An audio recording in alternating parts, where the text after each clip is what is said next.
nagkatipon-tipon muli sa ating pagsamba. Tayo po'y tumayo. Kaya po'y handang magbigay ng papuri sa Panginoon. Amen. Alam niyo po, yun yung isang palagi kong iniisip at pinapanalangin na pagdating ko sa church, handa ako magpuri sa Panginoon.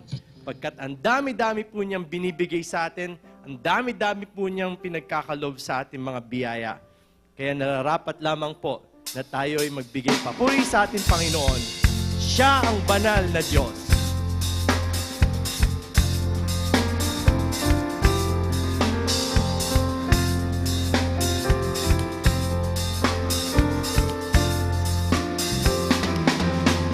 Banal, banal, banal ang Panginoon. Banal, banal, banal ang Panginoon. Banal, banal, banal ang Panginoon. Banal, banal, banal ang Panginoon.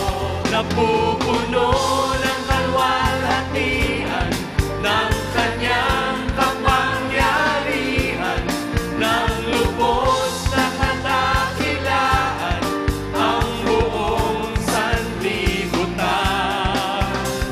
Banal, banal, banal ang Panginoon. Banal, banal, banal ang Panginoon. Napupuno ng kalwalhatian ng kanyang kapangyarihan, ng lubos na kadakilaan ang buong sanlibutan. Napupuno ng kalwalhatian ng kanyang kapangyarihan, ng lubos na kadakilaan ang buong sanlibutan. Banal, banal, banal ang Panginoon. Banal, banal, banal ang Panginoon. Banal, banal, banal ang Panginoon. Banal, banal, banal ang Panginoon.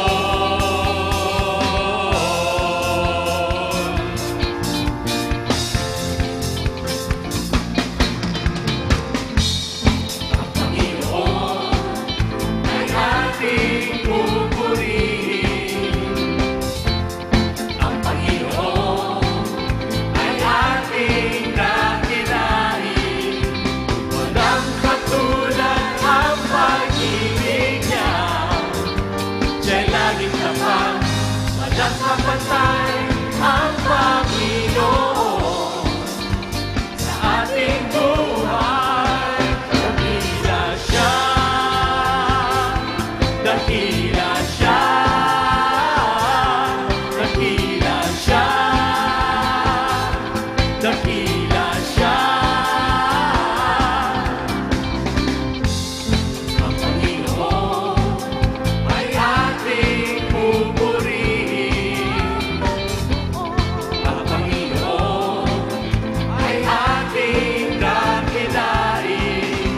Walang katulad ang pag-ibig niya.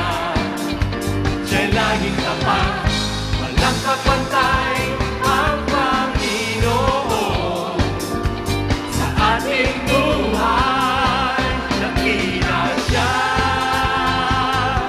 dakila siya, dakila siya, dakila siya. Kahit maglaho ang buong mundo,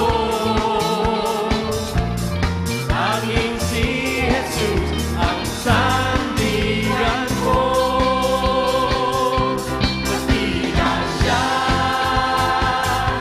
dakila siya, dakila siya.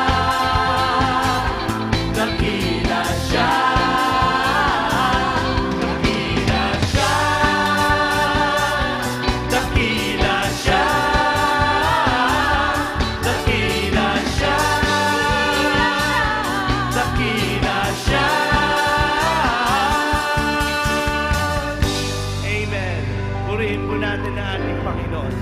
Tila ka, Panginoon. Tunay, walang kapantay. Tuloy-tuloy ka naming pupurihin sapagkat ikaw ang tunay na Diyos.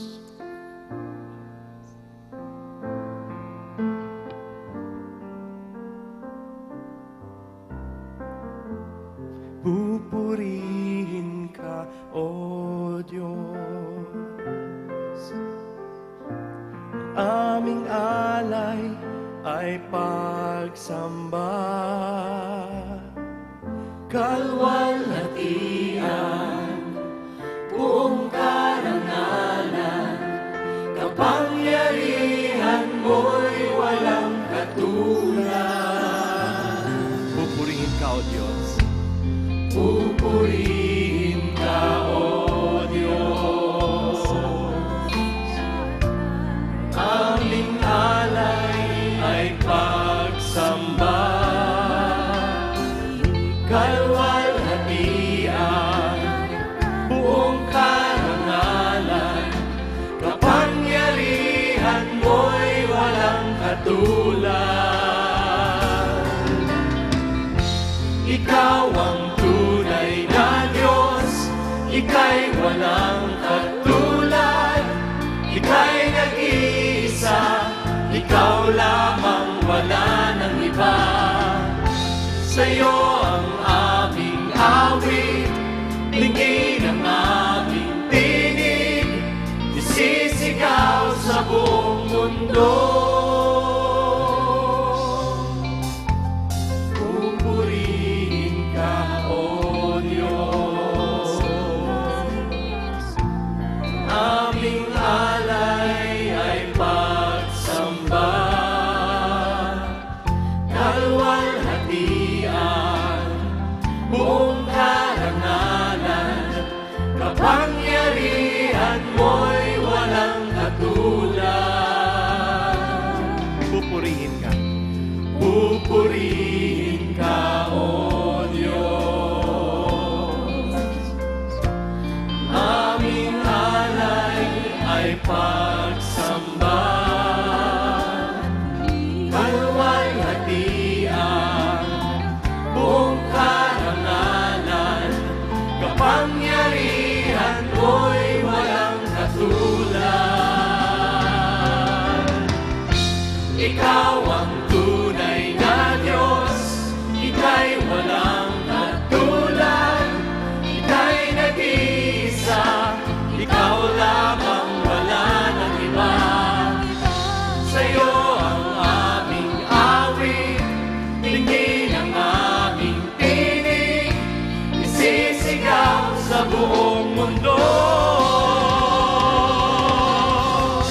Ikaw ang tunay na Diyos, ika'y walang katulad, ika'y nag-iisa, ikaw lamang, wala nang iba. Sa'yo ang aming awit, tingin ang aming tinig, sisigaw sa buong mundo. Kalwalhatian mo, dakilaan mo, pangyarihan mo, ang kapanalan mo.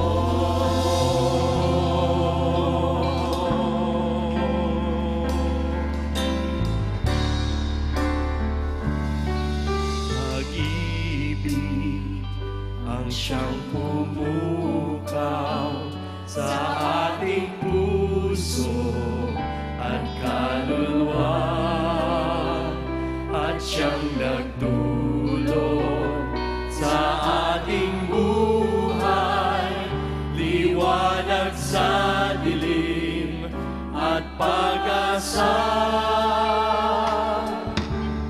Pag-ibig ang siyang buklod natin, di mapapawi kailan pa man. Sa puso't diwa tayo'y isa lamang, kahit na tayo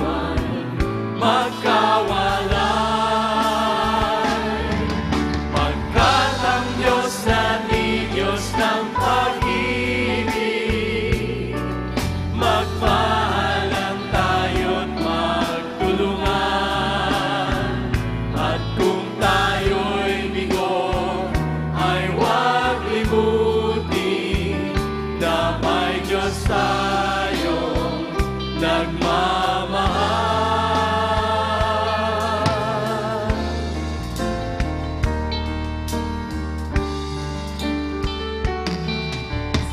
Lapit sa ating pagtungo, ipamalita sa buong mundo.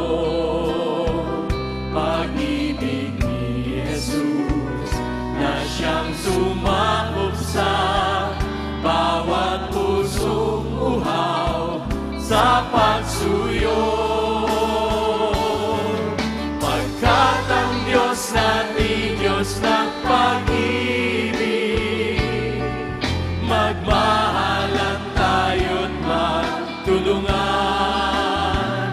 At kung tayo'y bigo, ay huwag limutin na may Diyos tayong nagmamahal.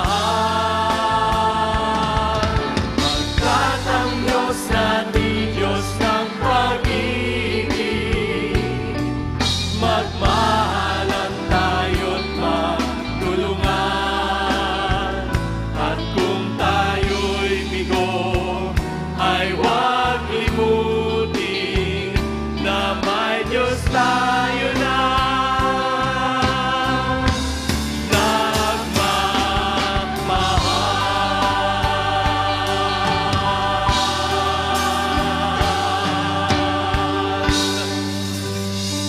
Iyon na lamang ang pag-ibig ng Diyos sa sangkatauhan.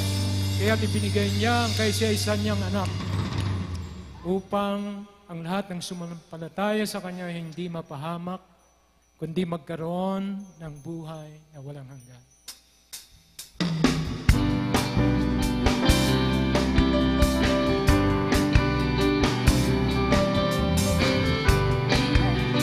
Mahal na mahal natin ang Panginoon.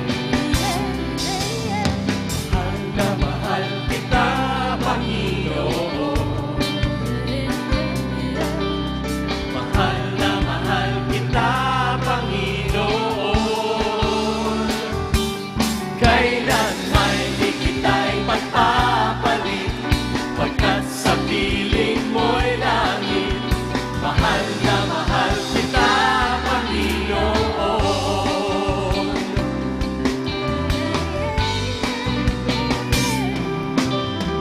Mahal na mahal kita, Panginoon. Mahal na mahal kita, Panginoon. Kailan may di kita'y pagpapalit, pagkat sa piling mo'y langit. Mahal na mahal kita, Panginoon.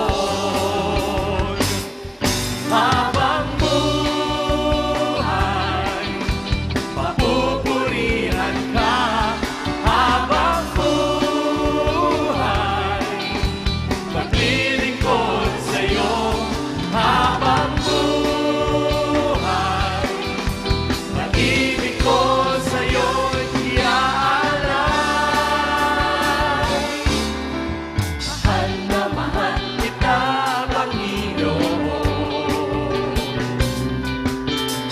Mahal na mahal kita, Panginoon. Kailan may di kita'y pagpapalit, pagkat sa piling mo'y langit. Mahal na mahal kita, Panginoon. Habang buhay, papupurihan ka. Habang buhay, maglilingkod sa'yo. Habang buhay, pag-ibig ko sa'yo'y iaalay. Habang buhay, habang buhay, papupurihan ka. Habang buhay, maglilingkod sa'yo. Habang buhay, pag-ibig ko sa'yo'y iaalay.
Panginoon.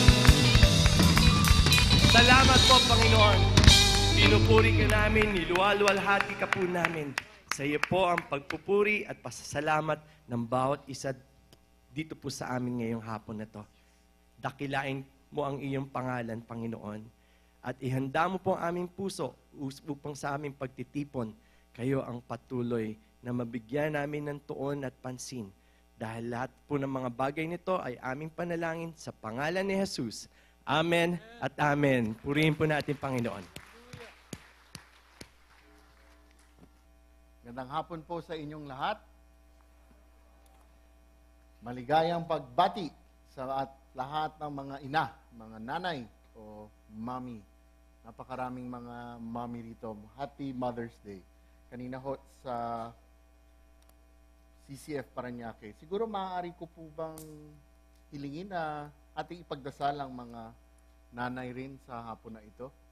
Maaari niyo po ba akong samahan?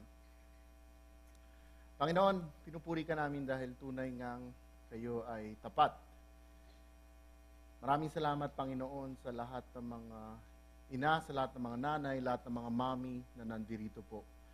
Panginoon, ibinabalik po namin sila sa inyo. Panginoon, maraming salamat sa kanilang pagmamahal, sa kanilang oras, sa kanilang panahon na iginugugol po para sa amin, sa mga anak namin, at sa buong pamilya po namin. Panginoon, alam po namin na hanggang sa mga ganitong bagay, kayo po ang mga may hawak ng aming mga puso at mga puso po nila. Panginoon, pagpalain po ninyo sila, patnubayan po ninyo sila, at pag-ingatan po ninyo sila. Ang lahat ng ito ay tinataas namin sa ngalan ng inyong anak, Panginoong Hesukristo. Amen. Okay. Kaya pagkatapos nito, hindi ko alam kung saan kayo pupunta. Dapat sa kapatid na Bing, nandito kayo. Magandang hapon po sa inyong lahat. Tayo ay nasa libro ng Mateo. At tayo ay magpapatuloy sa ating pag-aaral sa Mateo 5, 10 hanggang 12 po. Maaari ko po ba kayong anyayahan na tayo po ay tumayo lahat? Basahin ho natin mula sa Mateo 5, 1 hanggang 12. Mateo 5, 1 hanggang 12. Ako po ay bumabasa sa bersyon ng Magandang Balita. At maaari po din sana ninyo akong sabayan sa aking pagbasa. Kung ano man ang bersyon na hawak po ninyo, ay maaari pong gamitin din po ninyo. Ako ay bumabasa sa Mateo 5, versikulo 1. Nang makita ni Jesus ang napakaraming tao, umakyat siya sa bundok. Pagkaupo niya, lumapit ang kanyang mga alagad at sila'y tinuruan niya. Mapalad ang mga taong walang inaasahan kundi ang Diyos, sapagkat mapapabilang sila sa kaharian ng langit. Mapalad ang mga nagdadalamhati, sapagkat aaliwin sila ng Diyos. Mapalad ang mga mapagkumbaba, sapagkat mamanahin nila ang daigdig. Mapalad ang mga nagugutom at nauuhaw sa katuwiran, sapagkat sila'y bubusugin. Mapalad ang mga mahabagin, sapagkat kahahabagan sila ng Diyos. Mapalad ang mga may malinis na puso, sapagkat makikita nila ang Diyos. Mapalad ang mga gumagawa ng paraan para sa kapayapaan, sapagkat sila'y ituturing na mga anak ng Diyos. Mapalad ang mga inuusig ng dahil sa kanilang pagsunod sa kalooban ng Diyos. Mapalad ang mga nilalait at inuusig ng mga tao at pinaparangatan ng lahat ng uri ng kasamaan na pawang kasinungalingan ng dahil sa akin. Magsayat kayo at magalak sapagkat malaki ang inyong gantimpala sa langit. Gayon din ang ginawa ng mga tao sa mga propetang nauna sa inyo. Tayo po'y magdasal.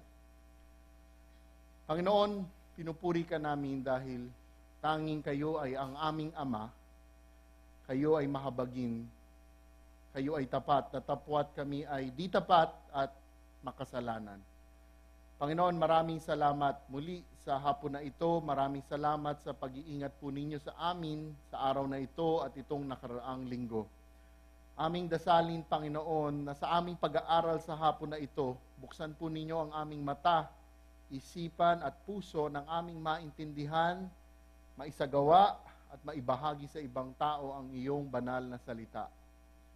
Palalahanan po ninyo kami, Panginoon, na sa lahat ng aming gawain, hindi ito para sa amin, ngunit para sa iyong kapurihan. Naway ako'y maging tapat lamang sa iyong banal na salita.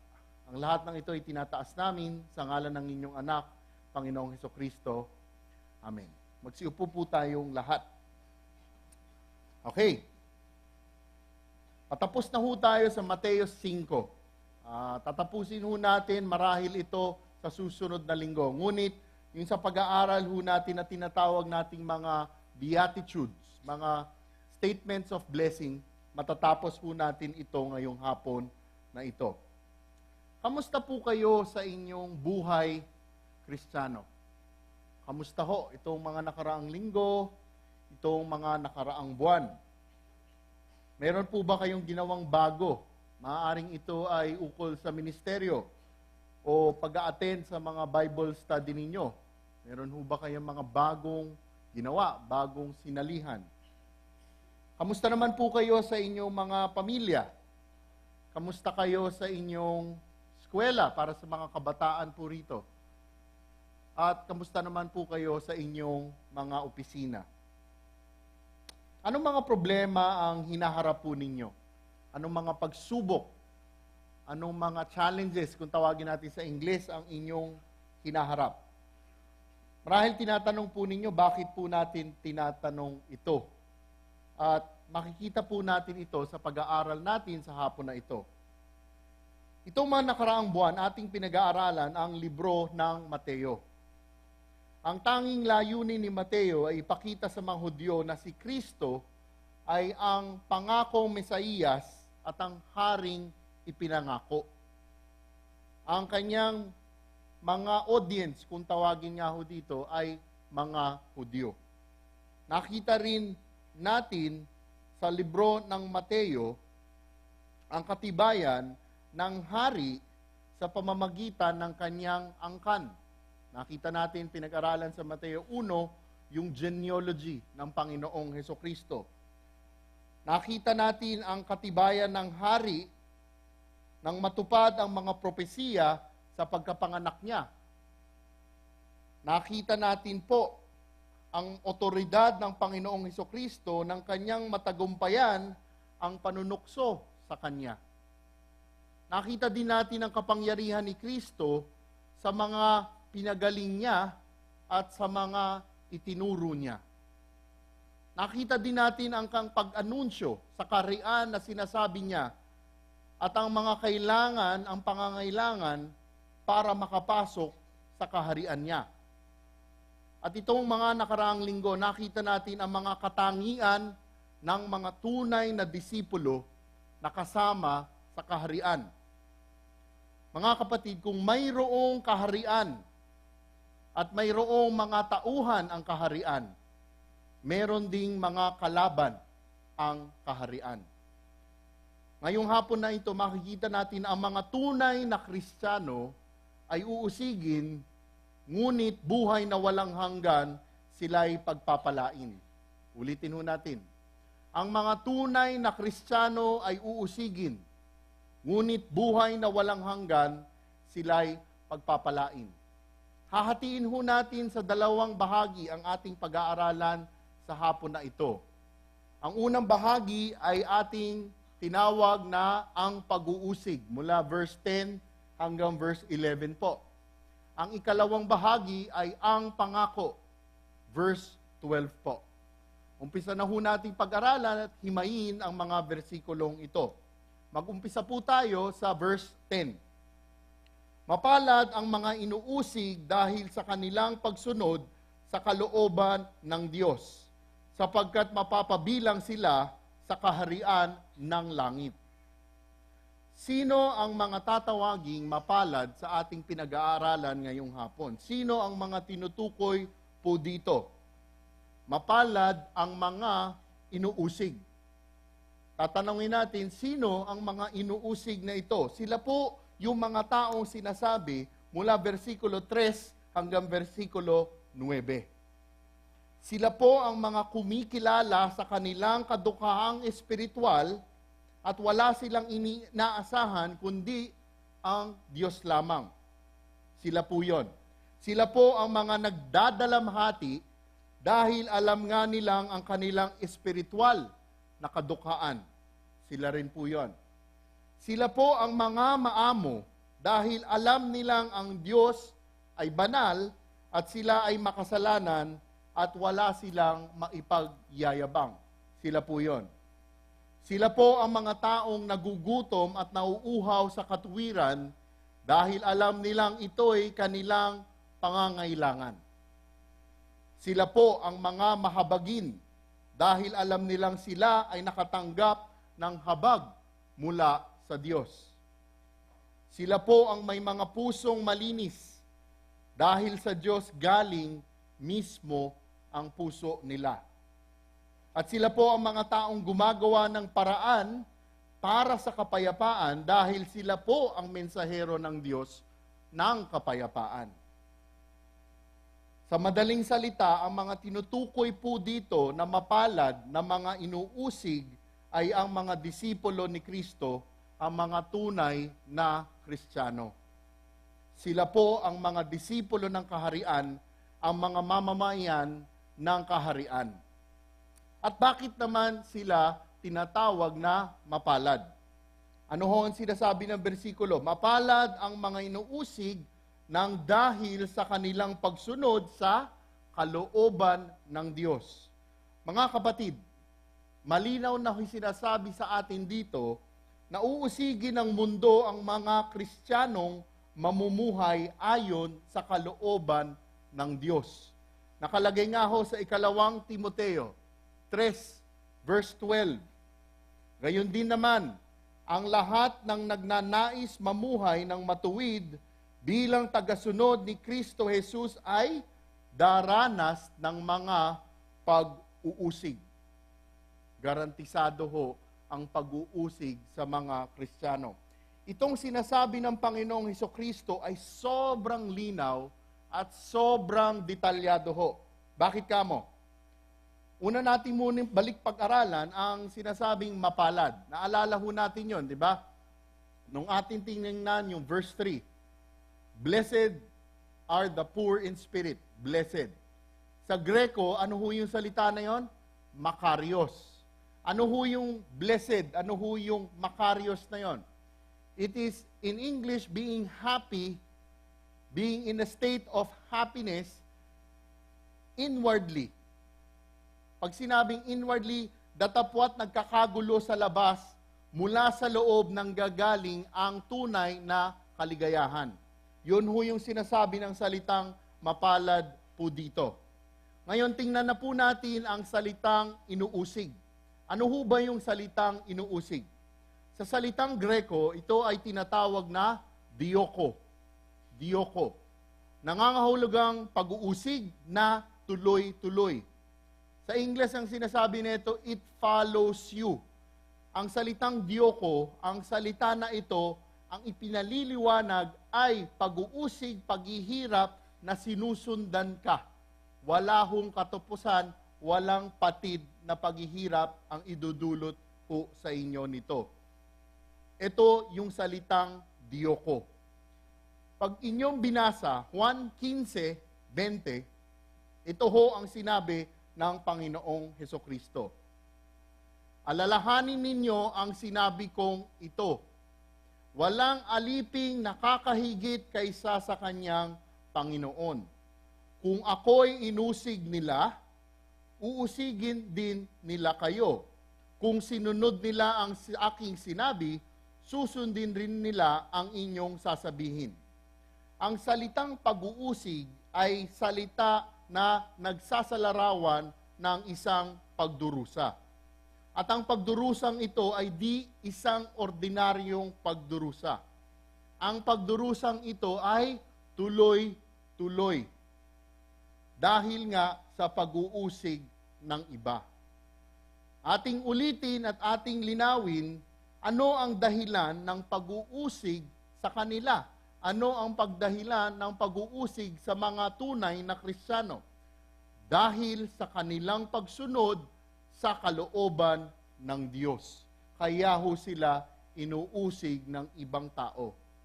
Ang mga tinutukoy po dito ay hindi para sa mga ordinaryong tao. Ito ay para sa mga masunuring Kristiyano. Mga Kristiyanong inuusig dahil sa kanilang pagsunod sa kalooban ng Diyos. Sana po ay maging malinaw sa atin ang versikulong ito, kung ano ang pag-uusig na itinuturo dito po sa atin.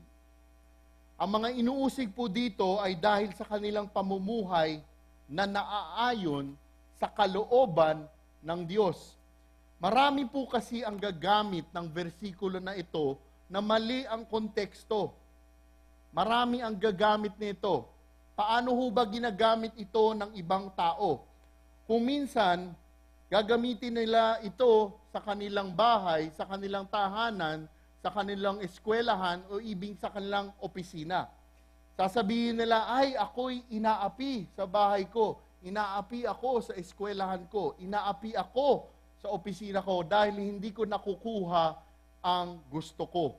Mga kapatid, hindi ho ito ang pinag-uusapan sa versikulo na ito. Ang pag-uusig na sinasabi dito ay dahil sumusunod sila sa kalooban ng Diyos. Isa pa po natin gustong linawin. Ang pagsunod na po ito ay di pagsunod na makamundo. May mga tao kasing gumagawa ng kabutihan, hindi para ang Diyos ang maparangalan. Ngunit sila ay gumagawa ng kabutihan para maging maganda ang kanilang nararamdaman. Naintindihan ho ba natin yon? May mga tao ho kasi na matuwid sa mata ng ibang tao, ngunit ginagawa nila ang kabutihan, ang katuwiran, para gumaang ang kanilang nararamdaman.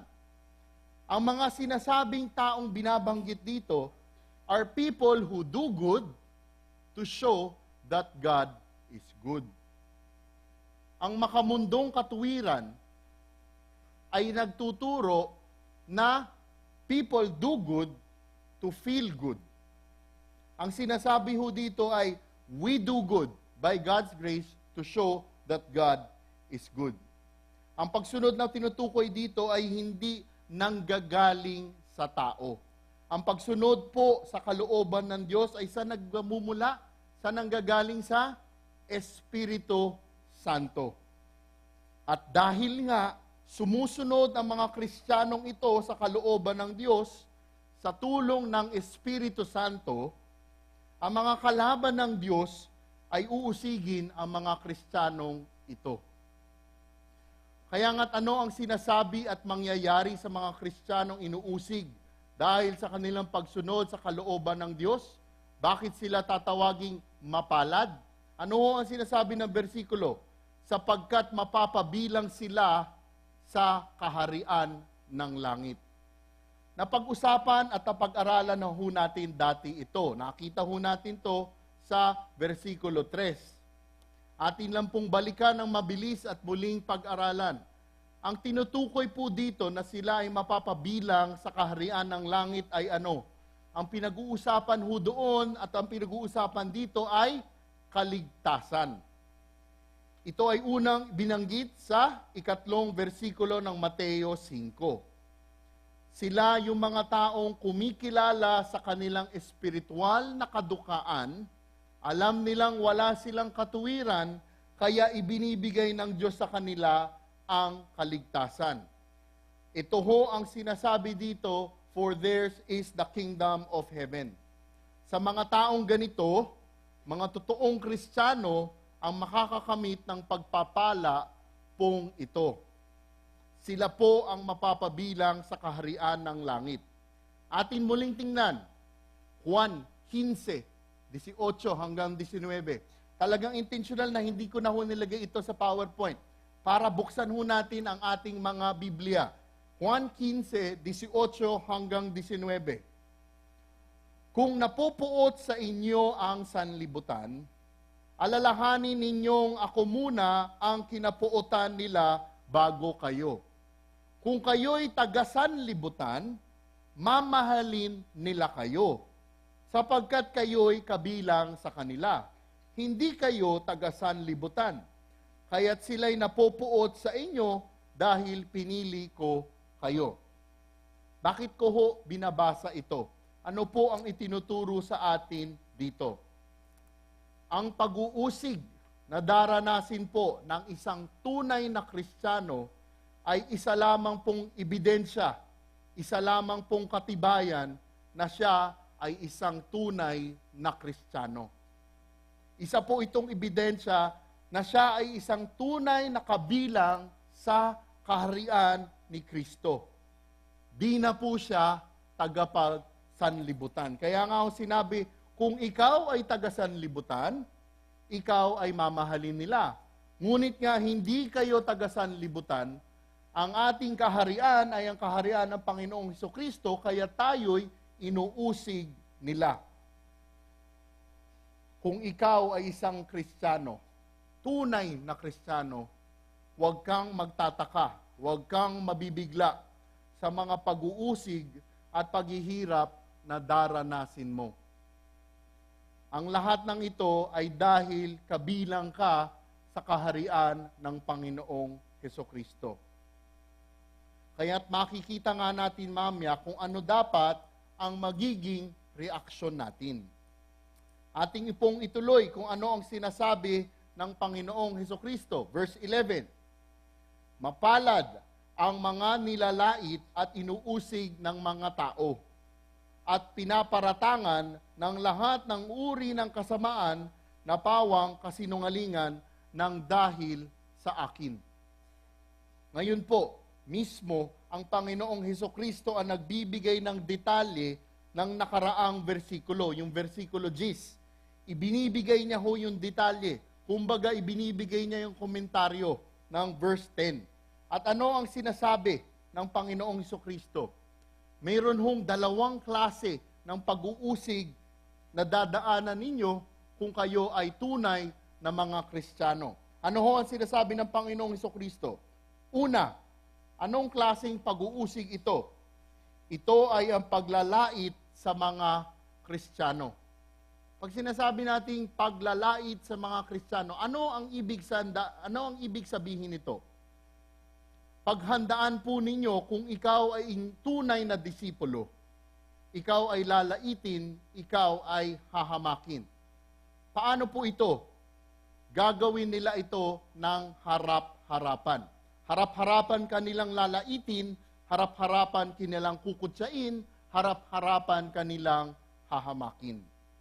Pag tiningnan ho kasi natin yung orihinal na salitang Greko, sa Greko ho kasi yung sinasabi rito, one ditso. Ano ho ibig sabihin ng one ditso? Laitan na harap-harapan. Bigyan ko ho kayo ng ilang halimbawa. Pag nagbahagi ka ng magandang balita, ano ang mga reaksyon o ano ang mga tugon na kukuha po ninyo? Minsan ho, di ba, harap-harapan pagtatawanan ka. Harap-harapan iiwanan ka. Ano pa ho, kapag nagtuturo ka, naka-attend na ho ba kayo ng Bible study na talagang sinasadya, ikaw ay pahiyain, ikaw ay barahin. Naka-attend na ho ba kayo ng ganong mga Bible study? Pipilitin kang pahiyain, pipilitin kang pasagutin ng mga salitang hindi ka nais-nais. Pagtatawanan ka, ano pa ho, harap-harap na laitan, harap na pag-uusig. Kung ikaw ay nasa opisina, pinapili ka at sinabi sa'yo, ito gawin mo, ngunit hindi makadiyos. At siyempre, sa pagpapala ng Diyos, ang gagawin mo ay ang nararapat sa Diyos. Sinunod mo yon, anong sasabihin ng ibang tao sa'yo? Napakakitid naman ng utak mo. Ganyan ho ang sinasabi na paglalait, ito ho ang pag-uusig na daraanan ng mga tunay na Kristiyano. Ikalawang klase ng pag-uusig. Ang klase ng pag-uusig ay kapag wala ka. O kung tawagin ay ang paglalait na nakatalikod ka. Ano sinabi sa versikulo? At pinaparatangan ng lahat ng uri ng kasamaan na pawang kasinungalingan. Ang ikalawang paghahamak na ito ay kung minsan ang paggagawa ng kwentong hindi totoo, ukol sa iyo. Ito ay ikinukwento nila sa ibang tao. Ang intensyon ng pag-uusig na ito ay para siraan ka. Kaya nga, yung unang pag-uusig, harap-harapan. Yung ikalawang pag-uusig, pag nakatalikod ka. Kung inyong titingnan ng maigi at pag-aaralan ng mga bersikulong ito, kung ikaw ay isang tunay na disipulo na sumusunod sa kalooban ni Kristo, mga kapatid, ito garantisado, uusigin ka ng mundo. Sinabi din po ito ng Panginoong Hesukristo. Sinabi niya, pinaliwanag niya ang ugat at ang dahilan ng pag-uusig na daranasan mo. Hindi lang dahil sumusunod ka sa kalooban ng Diyos, makikita natin ang dahilan. Ang dahilan ng paglalait, ang dahilan ng pag-uusig ng mga tao, ang dahilan ng papaparatang ng lahat ng uri ng kasamaan na pawang kasinungalingan ay dahil kanino? Nang dahil sa akin. Hindi ho sa akin sa Panginoong Hesukristo. Dahil sa Panginoong Hesukristo, kaya uusigin kanila, kaya lalaitin kanila, kaya hahamakin kanila. Juan 15:20, John 15:20. Alalahanin ninyo ang sinabi kong ito, walang aliping nakahihigit sa kaysa sa kanyang Panginoon. Kung ako'y inusig nila, uusigin din nila kayo. Kung sinunod nila ang aking sinabi, susundin rin nila ang inyong sasabihin. Subalit ang lahat ng ito'y gagawin nila sa inyo dahil sa akin, sapagkat hindi nila kilala ang nagsugo sa akin. Ang pag-uusig na binabanggit po dito ay dahil disipulo ka ng Panginoong Hesukristo. Ang pag-uusig na dinadaanan mo ay dahil kay Kristo ka. Ang pag-uusig na dinaranas mo ay dahil sumusunod ka. Kaya nga't ating muling balikan, ating tatandaan. Mga kapatid, hindi lahat ng pag-uusig na daraanan mo ay ang pag-uusig na binabanggit dito. Ulitin ko hindi lahat ng pag-uusig, hindi lahat ng paglalait, hindi lahat ng paghihirap na dinadaanan ng Kristiyano ay ang sinasabi rito. Kailangan ho yung pag-uusig, yung paglalait na daraanan mo o dinaraanan mo ay dahil lamang sa Panginoong Hesukristo. Di ang mga pag-uusig na katulad ng binanggit po natin kanina. Hindi ang mga pag-uusig dahil ayaw ka lang nila, kaya nilalait ka. Kung hindi konektado kayo sa Panginoong Hesukristo, hindi po yun ito. Ang pag-uusig na ito ay dahil sa iyong katapatan sa Panginoong Hesukristo. Alam po ninyo mga kapatid, garantisado na ang mundo ay uusigin po kayo. At hahanapin po ng mundo kung saan nanggagaling ang katuwiran na ginagawa mo. Hanapin nila kung saan talaga ito nanggaling. At alam po natin ang tunay na pinanggagalingan ng ating makadiyos na katuwiran. Ito ay galing mismo kay Kristo sa tulong ng Espiritu Santo. Alam po ninyo, ang mga tunay na Kristiyano ay di lang makikibahagi sa mga katangian, hindi lang sila makikibahagi sa kaharian ng Diyos, ngunit makikibahagi din tayo sa mga pinagdaanan na paghihirap ng Panginoong Hesukristo. Magiging bahagi din po tayo niyan. Tayo ay uusigin dahil tayo ay kabahagi ng Panginoong Hesukristo. Sabi nga ni Apostol Pablo, na ito mismo ang kanyang minimiti, ito ang kanyang ginugusto. Filipos 3:10, ang tanging hangarin ko ay lubusang makilala si Kristo, maranasan ang kapangyarihan ng kanyang muling pagkabuhay at makibahagi sa kanyang mga paghihirap. Ganon rin ho ba tayo? Parang hubang si Apostol Pablo, Minsan ho kasi ang gusto lang natin ay yung mga blessing. Pagdating dun sa mga suffering, huwag mo na akong isama dyan. Imposible po na kung kayo ay disipulo ng Panginoong Hesukristo na hindi kayo hahamakin. Imposible po na hindi kayo kakalabanin. Imposible ho na hindi kayo lalaitin. Kaya nga po, kung sinasabi ninyo sa mga panahon na ganito, ay kapatid, alam mo, wala naman akong nararanasan na pag-uusig. Di naman ako nakakaranas ng paglalait. Okay naman ako sa pamilya ko. Okay naman ako sa opisina ko. Okay naman ako sa mga kaibigan ko. Alam po ninyo mga kapatid, kailangan mag-isip-isip tayo. Kailangan magdasal tayo. Kung lagi nating sinasabing, okay naman ako, malaki ang posibilidad mga kapatid na hindi kayo isang tunay na Kristiyano. Pag sinasabi natin, okay naman ako. O dili kaya, kung ikaw man ay isang tunay na Kristiyano, ikaw isang tunay na Kristiyanong matinding magkompromiso.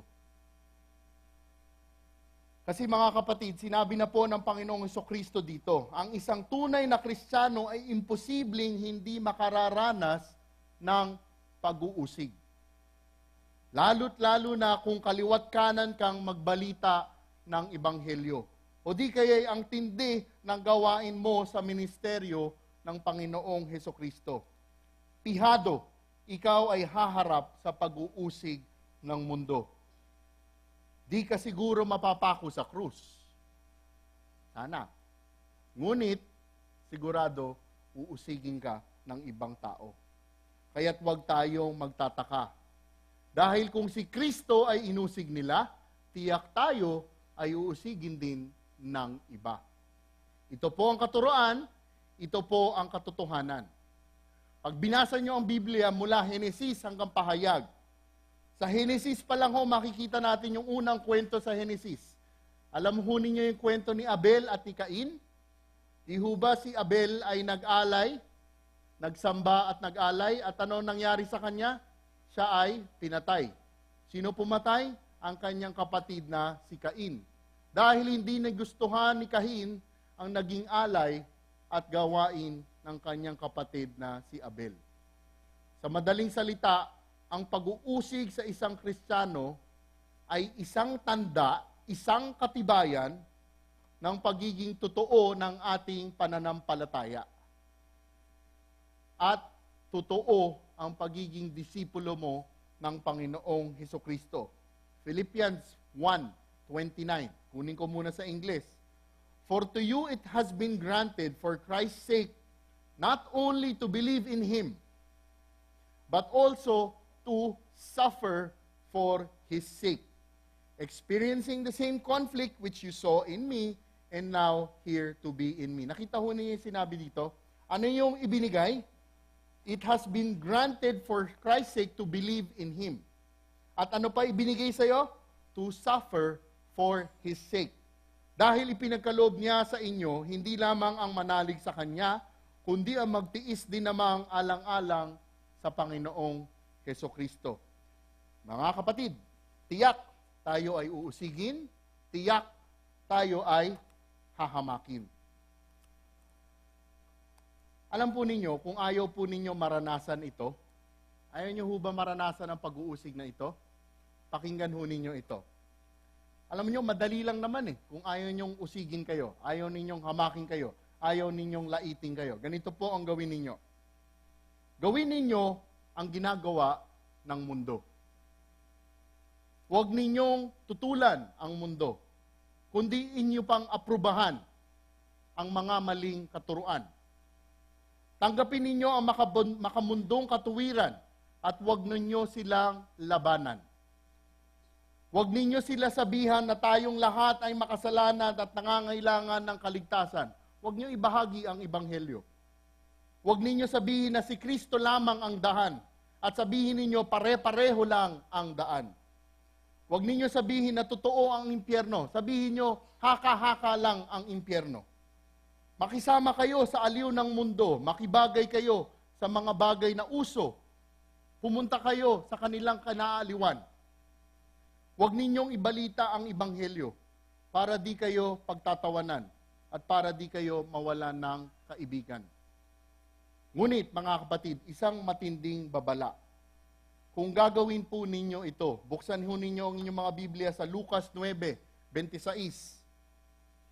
Kapag ako at ang aking mga salita ay ikahihiya ninuman, ikakahiya rin siya ng anak ng tao pagparito niya na taglay ang kanyang karangalan at ang karangalan ng Ama at ang mga banal na anghel.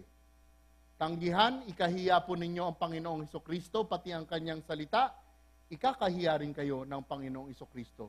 Itatakwil kayo ng Panginoong Hesukristo. Kaya't sana, aming dasalin, wag po ninyo gawin ito. Alam po ninyo, ang pagsunod sa Panginoong Hesukristo ay di madali sa mundong nilalakaran natin. Tama ho ba? Sobrang hirap. Talagang sobrang hirap po. Alam nyo, habang kinakausap ko kayo, sinasabi ko sa sarili ko ito. Maging sa bahay natin, o sa trabaho natin, o sa eskwelahan natin, tiyak, magiging mahirap ang landas na tatahakin natin. Buti na lang hindi tayo nabuhay ng panahon ni Nero. Kilala niyo ho ba si Nero? Nang wala na po ang Panginoong Hesukristo nang sa panahon nila Apostol Pablo, si Emperor Nero, yung Roman Emperor. Bakit to? Ganito ang mga nangyari. Binalutan niya ang mga Kristiyano ng alkitran. At ano ginawa pagkabalot sa kanila? Ito ay kanyang sinisindihan para maging maliwanag ang kanyang handaan. Gusto ho ba natin ganon? Ang mga Kristiyano noon ay kanyang binabalatan. Pagkatapos balatan, binabanlian. Tinatanggalan ng mga mata o kaya pinuputol ang mga kamay sa harapan nila at iniihaw ang mga kamay at kasuan sa harapan nila. Alam niyo mga kapatid, hanggang sa panahon ngayon, marami pa ring mga pag-uusig, paglalait, pagpapahirap sa mga tunay na Kristiyano. Napakatindi ng mga dinaraanan ng mga Kristiyanong tapat kay Kristo. Kung inyo pong titingnan at pag-aaralan, maaaring ang pag-uusig at hirap na dinaraanan ay physical o visual. Di ba? Pag tinignan niyo yung mga pag-uusig na yan, visual yan, nakikita ko yan, physical yan. Ngunit ang katotohanan, mga kapatid, ang lahat ng yan ay manifestasyon lamang ng espiritual na katotohanan. Nakuha ho natin yon. Maaaring nakikita natin, ngunit yan lang ay manifestasyon kung ano nangyayari sa espiritual. Pag binasa niyo ang Efeso 6:12, Ephesians 6 verse 12, tingnan ho natin ito. Sapagkat hindi tayo nakikipaglaban sa mga tao, kundi sa mga pinuno, sa mga may kapangyarihan, at sa mga tagapamahala ng kadilimang umiiral sa sanlibutan ito, ang mga hukbong espiritual ng kasamaan sa himpapawid. Mga kapatid, maaaring hindi po natin nakikita ang labanan.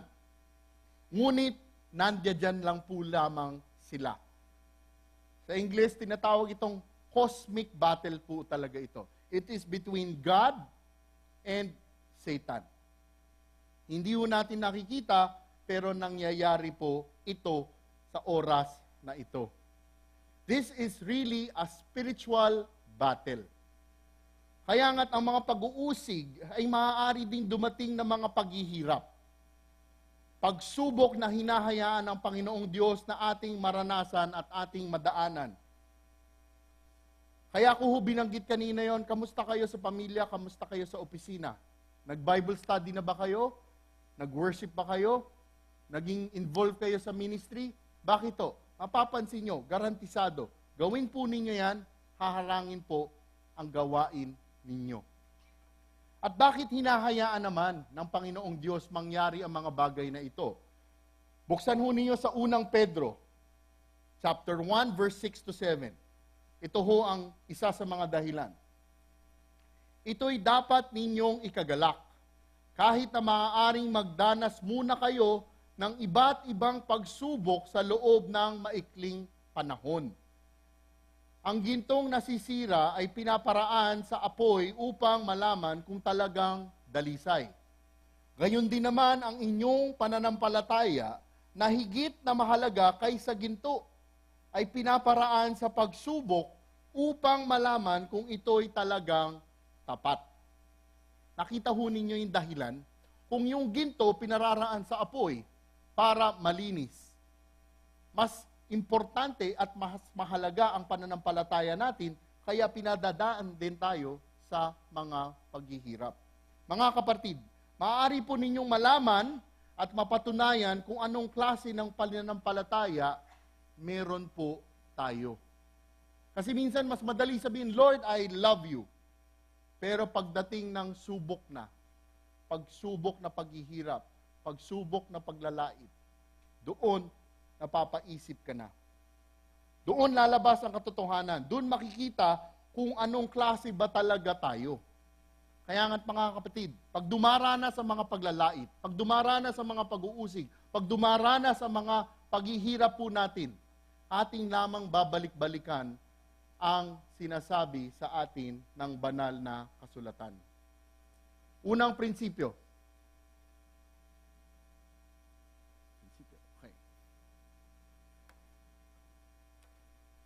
Ang pag-uusig ay garantisado sa isang tunay na Kristiyano. Ang pag-uusig ay garantisado sa isang tunay na Kristiyano. Parang bangko, no? Mga kapatid, anong mga pag-uusig ang dinaranas mo ngayon? Anong mga pag-uusig? Ito'y maaaring pisikal na pag-uusig. O ito'y maaaring espiritual na pag-uusig. Anong mga pag-uusig po ito?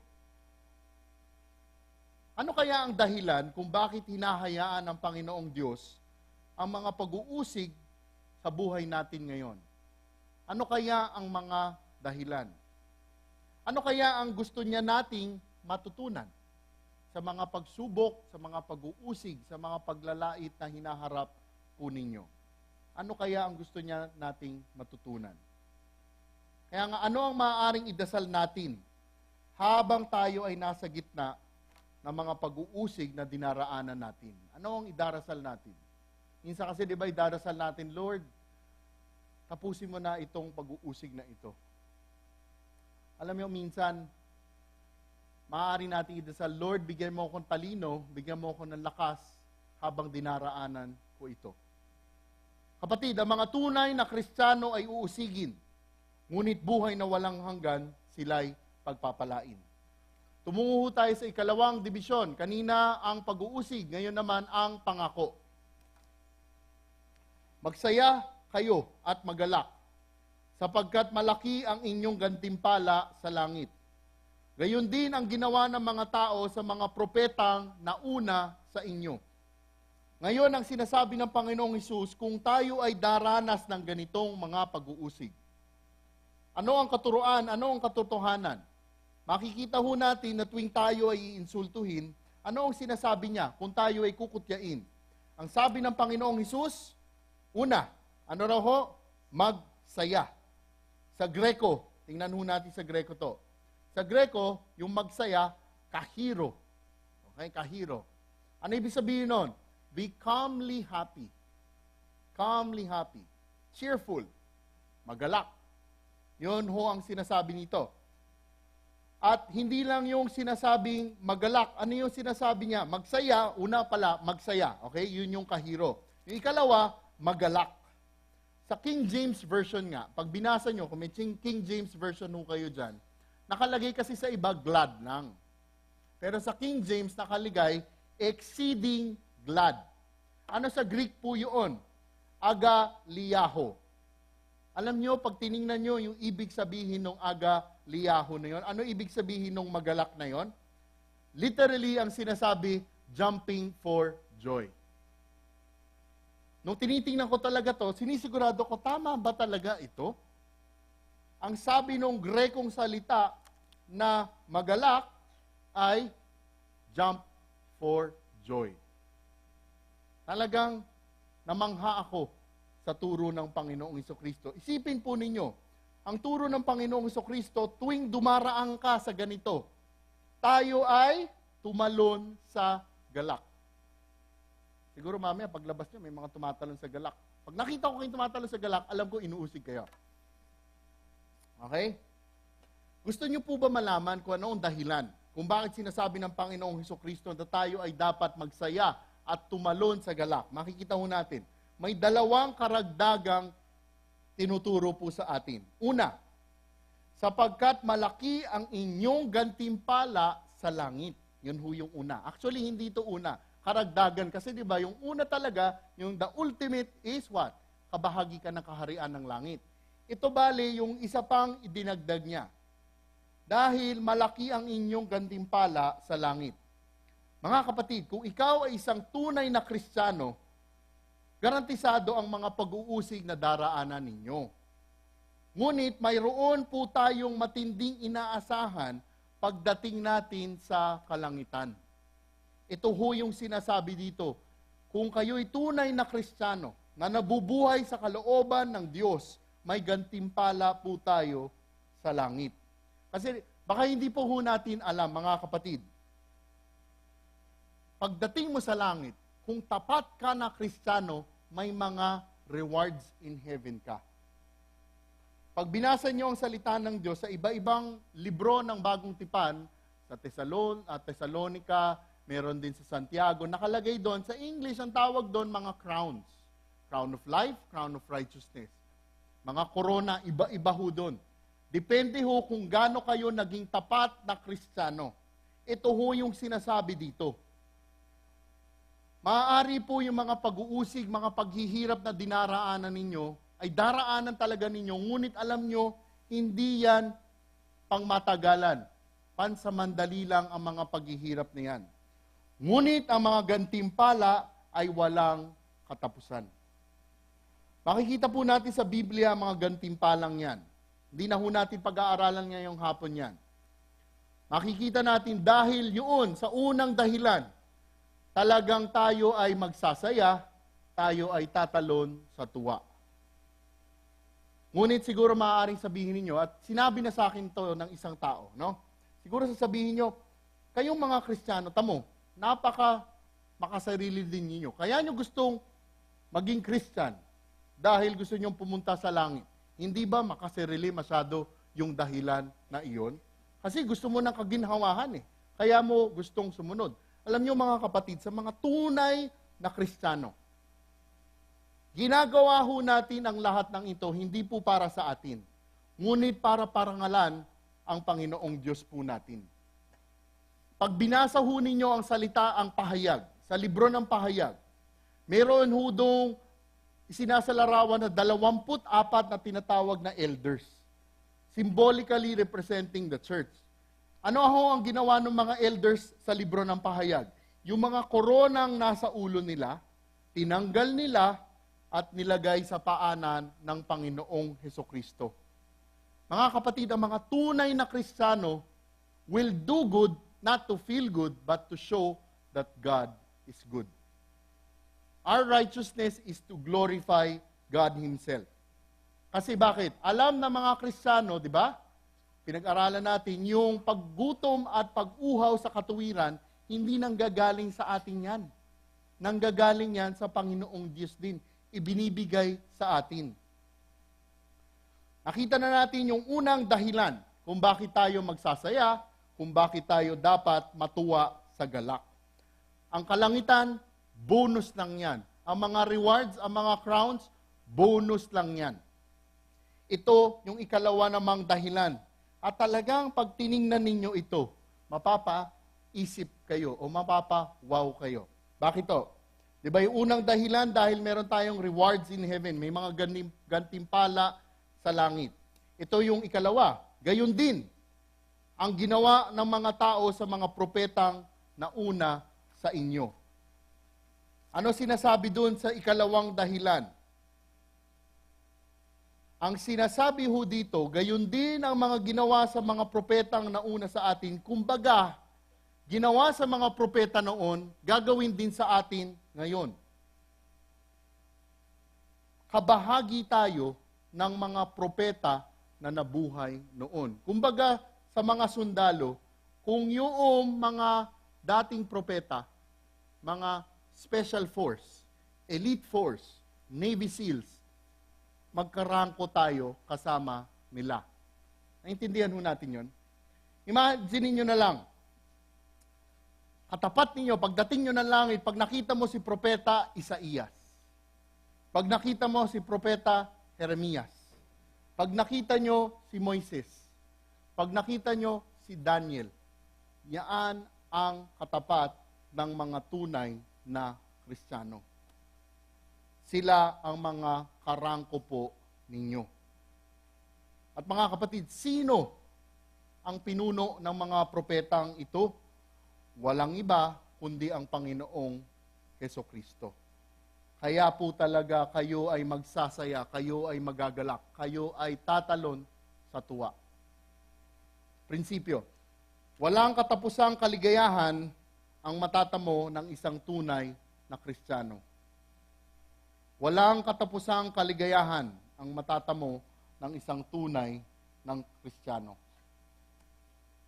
Ano ang nagiging reaksyon at tugon natin sa mga pag-uusig na dinaraanan natin? Ano ang nagiging reaksyon at tugon natin sa mga pag-uusig na dinaraanan natin? Paano natin minsan kine-question o pinagdududahan ang mga pangako ng Diyos sa atin tuwing hinaharap ang mga pag-uusig sa buhay natin?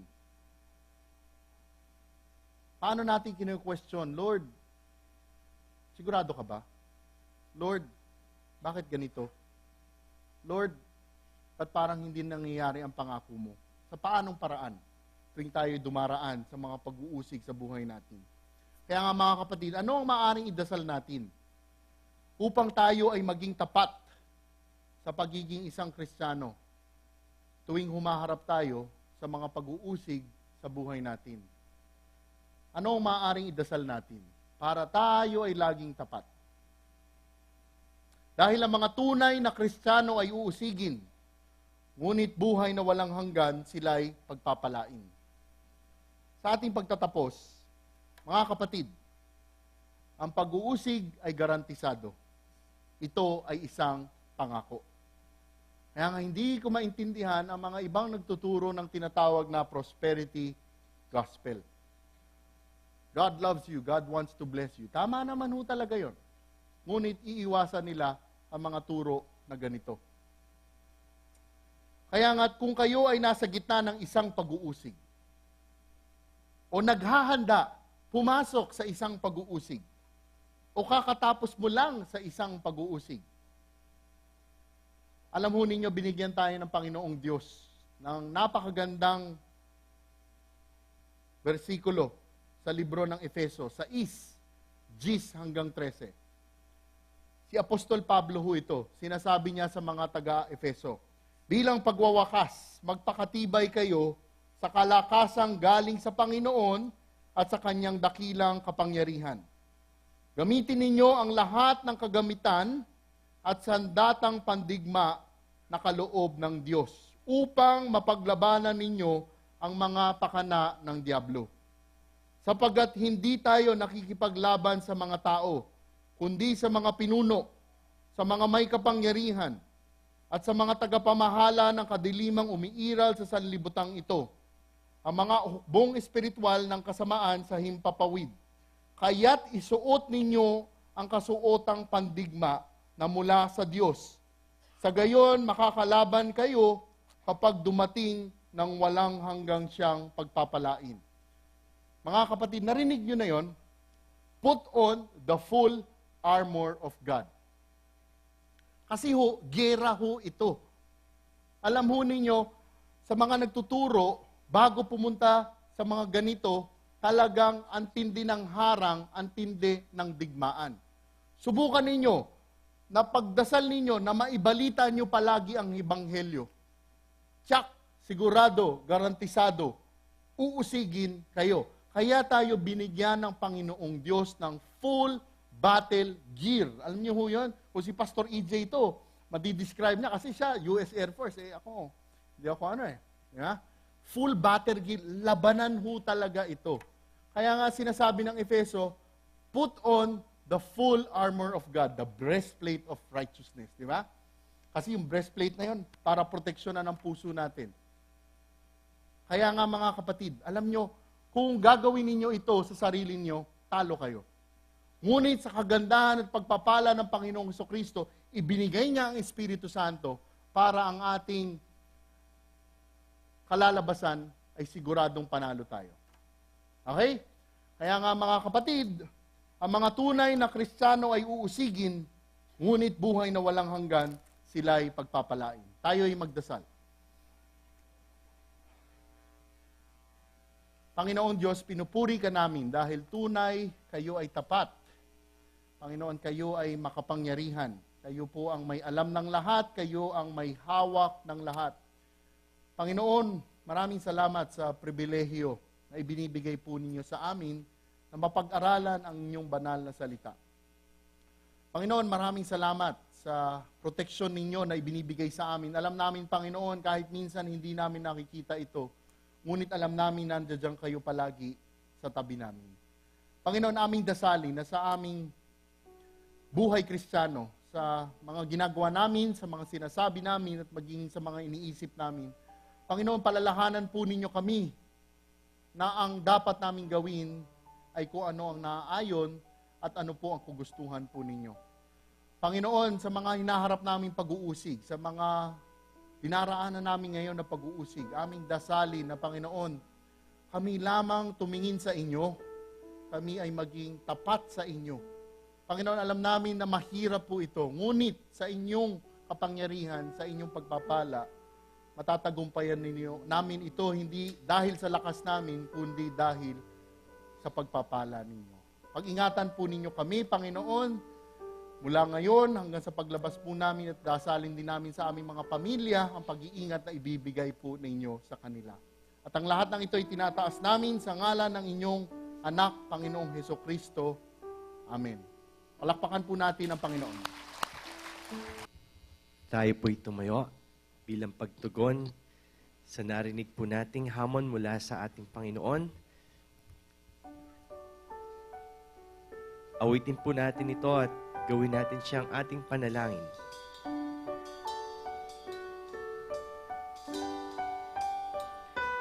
Buhay ko'y may kaguluhan, ang landas walang tutunguhan. Kaibigan, ano kaya ang kahalungan?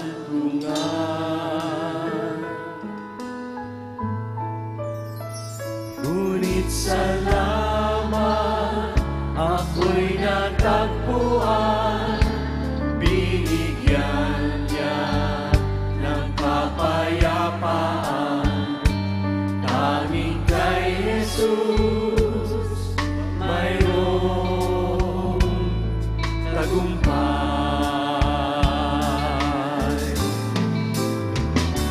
Siya ang aking patnubay, siya ang aking gabay, siya sa akin nagbigay,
nagbigay buhay.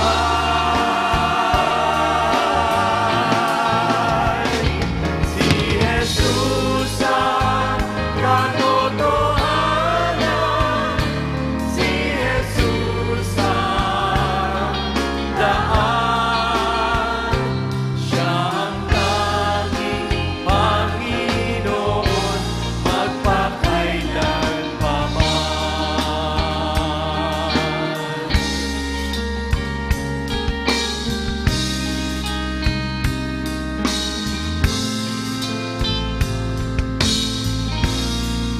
Salamat po, Panginoon. Kayo ang patuloy na maging gabay ng bawat isa sa amin sa pagpapatuloy sa linggong ito. Purihin ka po sa pangalan ni Kristo Jesus. Amen at amen.